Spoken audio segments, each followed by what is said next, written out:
Hey, this is Petra with Wanderlust, helping you to unleash your potential and make a difference across the globe. And I'm super pumped to announce our today's guest, truly inspiring woman and my dear friend who's been raised and born in the US and has been living and working in Austria for a decade. The amazing Esther is going to share her own personal experience with cultural differences, culture shock, and the tips and tricks around integrating into a new culture. I'm so excited to have you here. Thank you. I'm excited as well. Good to see you. So how did it all start? So it all started in Alaska. And somehow, with a series of life events, I decided that I wanted to learn German. That's what actually brought me to Austria for the first time. What were the first misunderstandings maybe that you encountered in Austria? I'm not sure how familiar you are, or our audience is, with speaking German. I am. I am. But, and I know it's hard, so. Yes, and one of the most difficult things to master is understanding how to tell time. At some point I figured out that saying 2:30, you refer to it as halb drei, so half before the 3, technically. Exactly, yeah. And in casual conversation, I was speaking to a friend and I said, "Oh, how old is your child? Is your child half 3?" Meaning 2.5. She gently reminded me that children aren't timed. Sometimes things are small, for example, learning how to check out at the grocery store without having somebody who's bagging your groceries for you. Sometimes you intentionally buy less things because you know you can bag 10 things while paying and not hold up the line. Yes. That's something I had to learn in the beginning too. It was really stressful. Stressful. Yes, continues to be stressful. Still, yeah, right? Even after the years, I mean, I still didn't quite used to that. Exactly. I always look at the grandmas to see what kind of tips I can get of how they place things. Let us know. If you have some tips for us, let us know. Always open to tips, yes. And how about maybe at work? Did you have some misunderstandings with your coworkers from Austria? So the initial part of my time, my tenure in Austria, was going through the university. Yeah. So I went to the Medical University of Vienna. Yes. My experience as a student was a good one to get warmed up to the common workplace here in Austria. Yeah. What I did have to learn is that my American attitude, which you can't take out of me, it's just who I am, it's where I was raised, has to do with a lot of smiling and laughter and friendliness. And sometimes here they like to be very professional and very on point, and then be over and continue with their private lives. Whereas I came with a natural intuition of smoothing both of them into one, and here I had to remember, keep the division.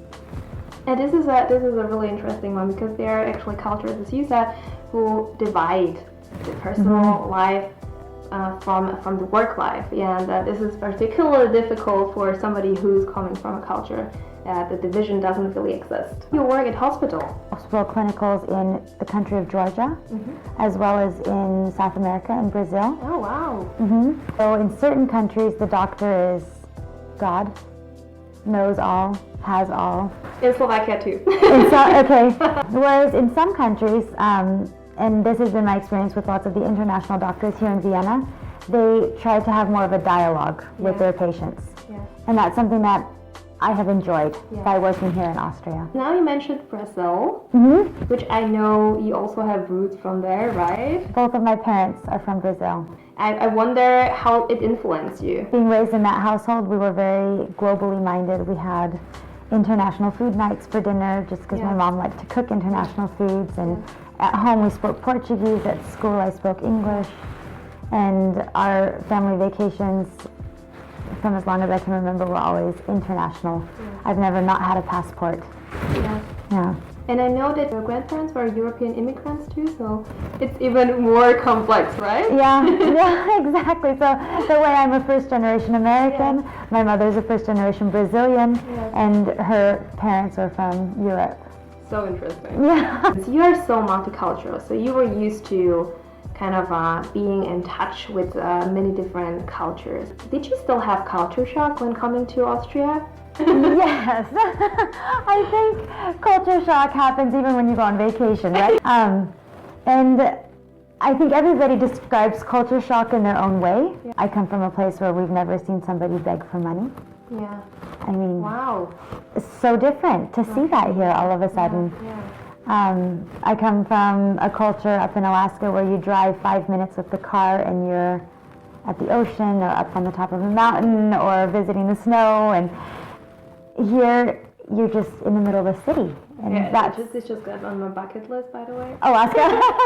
Good. Let's go there. Come when I go.